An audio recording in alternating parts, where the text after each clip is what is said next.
We are now talking to co-author and incredible baseball stats, Ryan Spaeder. What's going on, Ryan? Hey, what's going on, guys? I really appreciate you having me on.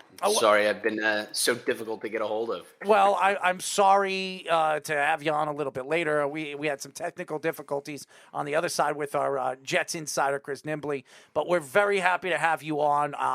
I never got a chance to read your book. Speedy told me we were going to have you on today, and it's interesting with baseball and these new stats. I mean, WAR and all this crazy stuff. It's really changed the game, and now it's really changed the way baseball is played with power and average, and then shifting, which thank God is going to be gone now with baseball.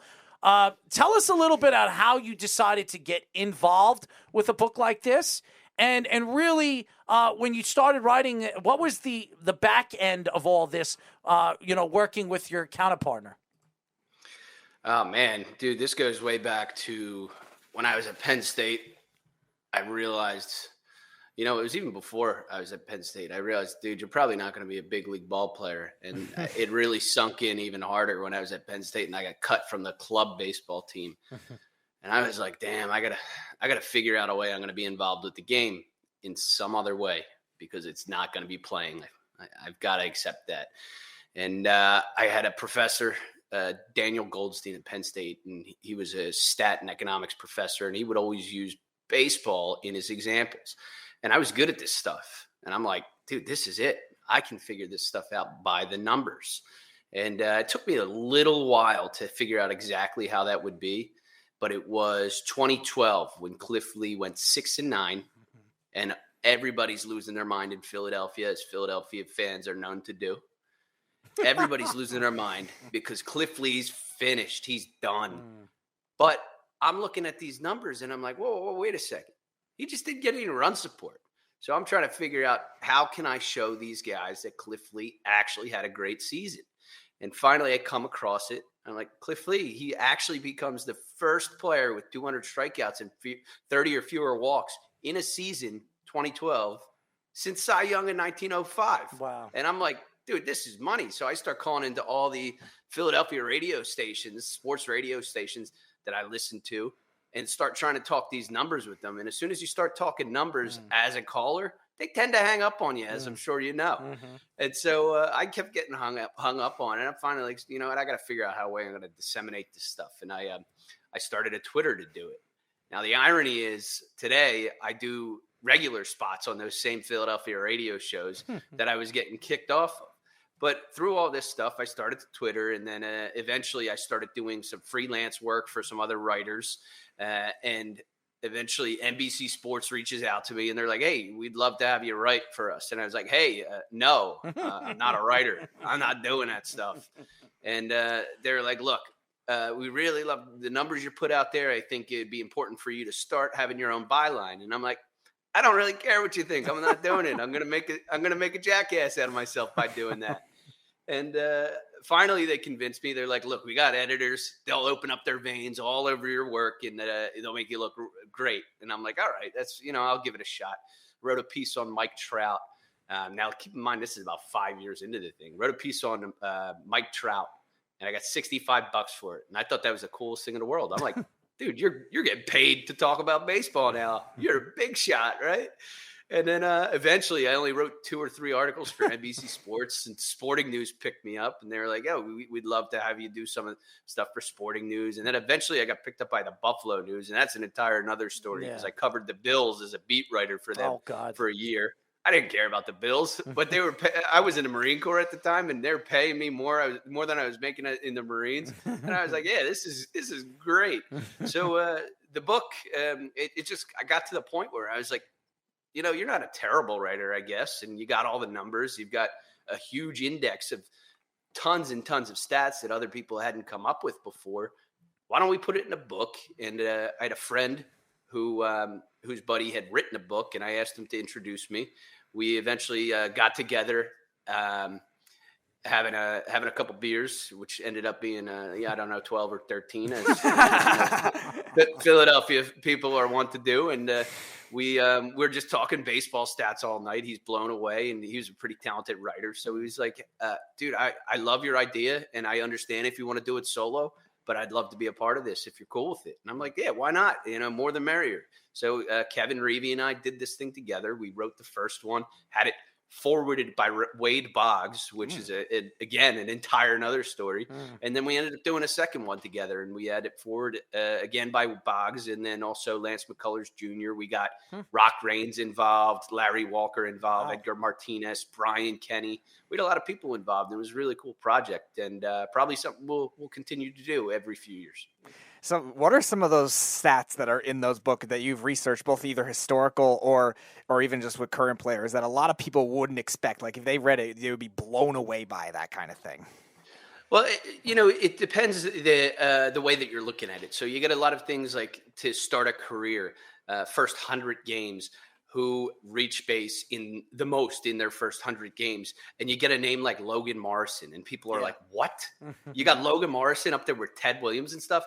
It just shows that guys can come out to a really hot start in their career. And then things on my personal favorite, Wade Boggs, who I really only remember the end of his career. Right. But I looked at his batting stance, and it was real similar to the batting stance of my old man who I'd been watching play baseball and then eventually softball when I was a kid.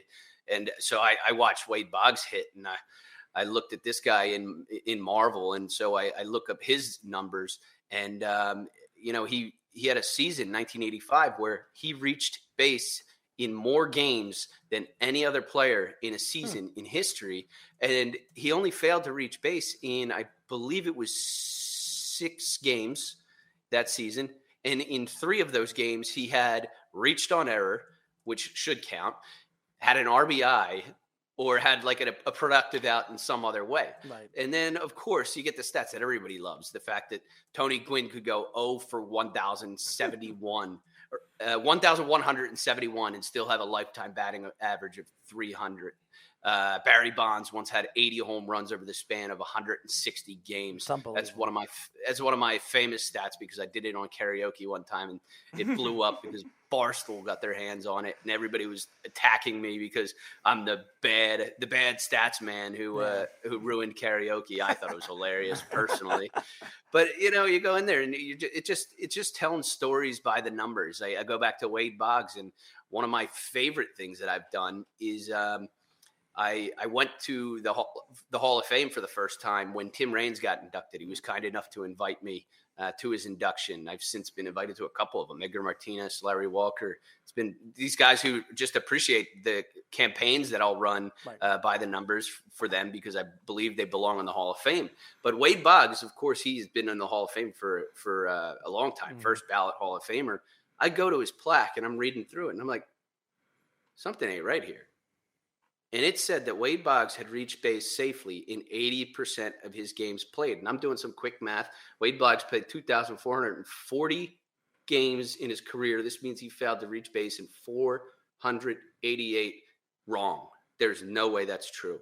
Sure enough, I figured out that Wade Boggs actually reached base in 85.2% of his career games played. Wow. And that 5.2% of games played represents 123 games that the Baseball Hall of Fame is egregiously leaving off of his plaque. That's a season, man. So I wrote the Hall of Fame a really long email about why it was incorrect and how they should correct it.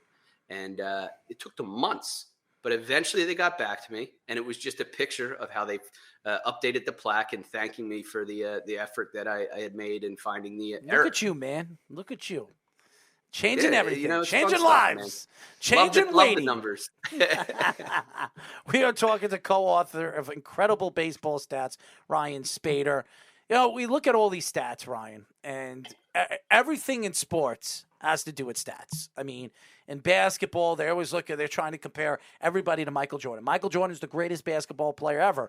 But if you look at stats, LeBron James is the greatest basketball player ever. But Michael Jordan was a completely different, player, was a different game when Michael Jordan was playing. So you can't compare and contrast the game, what it was in the 80s and the 90s into what it is today, which I think is girl basketball. And what I mean by that is you can't even put your fingers on them before you go into the foul line.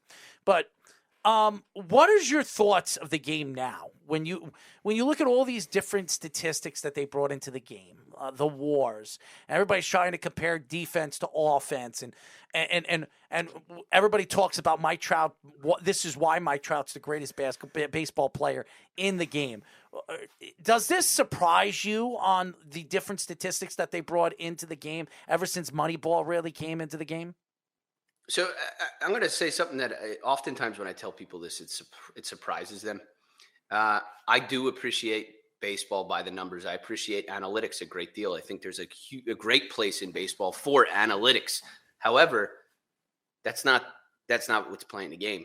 We don't play baseball on a spreadsheet. We don't play baseball with Python. We play baseball on a field.